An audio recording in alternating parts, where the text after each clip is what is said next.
Hello everyone, this is Dr. Ranjana. In our last video we have discussed some quantiles like deciles, quartiles and percentiles, and in this video we will discuss the example for the same. Like we have to find out in this video Q1, Q2, Q3, some deciles, some percentiles with the group data. So let us start with the example.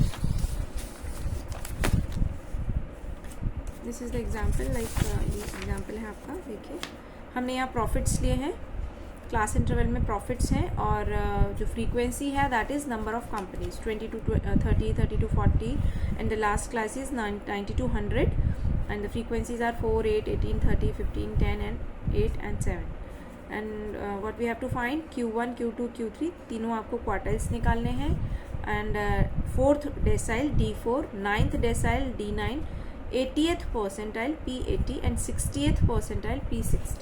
ये हमें कुछ values हैं जो अपने data set से find करना है. तो आज हम इसे सीखेंगे कि किस तरीके से हमें निकालना है. उससे पहले आप मीडियन को थोड़ा ढंग से देखिएगा, मीडियन बहुत इंपॉर्टेंट है. और यहाँ हम क्वार्टाइल निकालेंगे, सेकेंड क्वार्टाइल. हमने आपको बताया था सेकेंड क्वार्टाइल को हम मीडियन भी बोलते हैं क्योंकि Q2 and median is same. देखिए ये आपके प्रॉफिट्स हमने टेबल में लिखे हैं, ये आपकी फ्रीक्वेंसी है.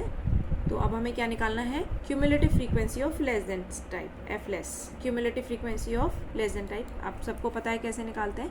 First frequency same 4, 4 + 8 12, 12 + 18 30, 30 + 30 60, 60 + 15 75, 75 + 10 85, 85 + 8 93 and 93 + 7 100 and the sum of the frequency is also 100. Let us check कि ये दोनों वैल्यूज सेम हों. अगर ऐसा नहीं है तो इट मीन्स आपने कोई भी क्यूमुलेटिव फ्रीक्वेंसी जो है वो एडिशन उसमें गलत कर दिया है और the sum will not be 100. Right. Next step, हमने क्यूमुलेटिव फ्रीक्वेंसी निकाल लिया. अब हम अपना जो क्वेश्चन है उसकी तरफ आगे जाते हैं कि हमें क्या निकालना है, Q1, Q2 एंड Q3. तो let us start with Q1. Right the formula for Q1. हमने QJ आपको बताया था. देखिए ये मैं दोबारा से यहाँ लिखती हूँ. QJ is equal to L + JN/4. क्योंकि क्वार्टाइल है तो 4 PCF less upon F into H. Right. तो अब हम निकाल रहे हैं L N/4 minus PCF less upon F into H. ये हमने फॉर्मूला लिख दिया Q1 के लिए. J की वैल्यू 1 रख दिया. अब हमें क्या करना है, सबसे पहले हमें जैसे हम मीडियन क्लास सेलेक्ट करते थे इसी तरीके से हमें क्वार्टाइल्स के लिए, जैसे फर्स्ट क्वार्टाइल किस क्लास में लाई करेगा, सेकंड क्वार्टाइल किस क्लास में आना चाहिए, थर्ड क्वार्टाइल या डेसाइल्स किस क्लास में आने चाहिए, तो उससे पहले हमें ये जो वैल्यू है कि ये हम जो डिस्ट्रीब्यूशन जो डिवाइड हो रहा है कि कितना परसेंट पार्ट जो है वो हमारे Q1 को रिप्रेजेंट करेगा वो हमें निकालना है. तो N/4 हियर N/4. तो N इज़ 100. आपने यहाँ कैलकुलेट किया N, sum of the frequency is 100 divided by 4. Then you will find 25th observation 25. Now see that value in cumulative frequency which is just equal to 25 or just next value or the next higher value of 25. ठीक है. तो हमें यहाँ आप आते हैं 25 को हमें यहाँ ऑब्जर्व करना है क्यूमुलेटिव फ्रीक्वेंसी के अंदर. तो आप देखिए 4 is less than 25, 12 is less than 25 and 30 is just higher than 25. 12 के बाद 30 है और 25 से अबव है. तो ये जो क्लास है वो Q1 क्लास हो गया. एक तरह से हमने यहाँ लिख लिया Q1 class. Now right down the specification of that class. L is what? The lower limit of that class. Lower limit is 40. Everybody knows this is the class interval and this is lower limit and this is the upper limit. तो write down L is equal to 40. एक एक करके step हम लिखते हैं जिससे कि आपको कोई दिक्कत ना हो. PCF less क्या होता है, preceding cumulative frequency of the selected class. तो selected class is this, just previous cumulative frequency, just previous. तो 30 तो हमारी उस क्लास की cumulative frequency है, लेकिन just previous क्या है 12. तो PCF less is 12. F is the frequency of the selected class 18. देखिए selected class 18, तो ये होगी 18. H is the width of the selected class. Width means 50 minus 40. The upper limit minus lower limit 10. Now write down the values. Q1 is equal to 40. L की जगह 40 plus N/4 25 minus PCF less 12 into H 10 divided by F यानी 80. तो हमने सबसे पहले क्या करना है, 25 माइनस 12 करना है, इंटू 10 करना है और डिवाइडेड बाई 18 करना है। क्या करना है, 25 minus 12 into 10 divided by 18, will find 7.22। Calculator से आप इसे कर सकते हैं। 40 plus 7.22, the answer is 40 plus 7.22 is 47.22। तो this is the first quartile. Same for second quartile, third quartile. देखिए सेकेंड क्वार्टाइल के लिए हमने फॉर्मूला लिखा L प्लस n बाई 2। हम क्या लिखते हैं, 2n बाई 4। सेकेंड क्वार्टाइल में j की वैल्यू 2 होती है, ये होता है n बाई 4। तो 2 1 2, 2 2 4, तो n बाई 2। तो दिस इज लाइक मीडियन। तो यहाँ हम मीडियन कैलकुलेट कर रहे हैं। देखिए n by 2 minus PCF less upon f into H. तो n बाई 2 कैलकुलेट करेंगे पहले। 100 by 2 50th observation. Now the class is, कौन सी क्लास सेलेक्ट होगी अब आपको ये देखना है। 50 आ रहा है आपका n बाई 2। ये नहीं होगी, ये this is less, this is less, this is less, but this is just higher than 50। तो this class is Q2 class. This is L, this is F, this is PCF। 60 से ऊपर वाला होगा PCF less. 30 and 10 is a width. ये हमने सारे observations जो हैं वो लिख लिए इधर और इनकी वैल्यू हमने यहाँ रख दिया।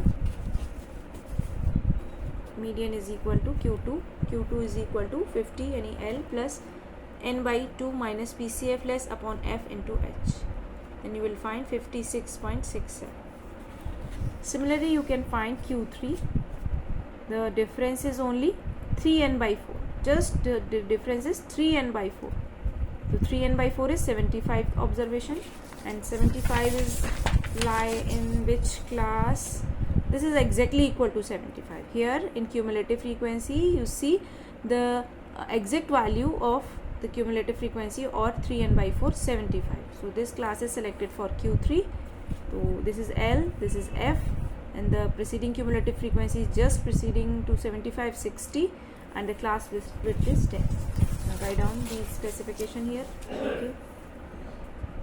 Q3 is equal to 60 plus 75 minus 60, PCF less, ये n by 3n by 4, 10 h हो गया और ये 15 हो गया आपका f। सॉल्व कर लीजिए इसे। 75 minus 60 into 10 divided by 15, you will get 70। तो आप देख रहे हैं कि जो Q1, Q2, Q3 की वैल्यू जो भी क्लास सेलेक्ट होती है उन्हीं में बीच में कहीं आपको कहीं भी वो वैल्यू आ सकती है, Q1 और Q2 और Q3। अब हम निकाल रहे हैं D4। सेम D4 के लिए हमारा फॉर्मूला होगा L प्लस 4। फोर्थ डेसाइल है तो 4, डेसाइल है इसलिए n बाई 10। डेसाइल है तो n बाई 4 नहीं होगा, अब n बाई 10। ये आपको ध्यान रखना है बस कि डेसाइल है तो n बाई 4, परसेंटाइल है तो n बाई 100, और जिस नंबर का डेसाइल या परसेंटाइल निकाल रहे हैं वो नंबर से मल्टीप्लाई कर रहे हैं बस। और ये वैल्यू काम आती है आपको सेलेक्ट करने में, जो D4 क्लास है या जो भी क्लास आप सेलेक्ट कर रहे हैं उसके लिए। तो यहाँ आप 4n बाई 10 हमने कैलकुलेट किया तो हमारा आया 40th ऑब्जर्वेशन। तो 40th ऑब्जर्वेशन के लिए हमने क्यूमुलेटिव फ्रीक्वेंसी में यहाँ पे ज़रा सर्च करा। देखिए 40 कहाँ लाई करेगा, इसमें नहीं आएगा, इसमें भी नहीं आएगा, इसमें भी नहीं आएगा, इसमें आएगा। तो this class is for again D4, select for D4। तो D4 के लिए स्पेसिफिकेशन लिखिए L F PCF less 30, difference is 10। तो ये जो आप हैं वैल्यूज रख दीजिए। देखिए ये आपने वैल्यू रख दिया सारे, L PCF less F H, ये D4 कैलकुलेट करें। सिमिलरली D9 के लिए 9n बाई 10, 9n बाई 10। तो आपका आंसर आया 86.25।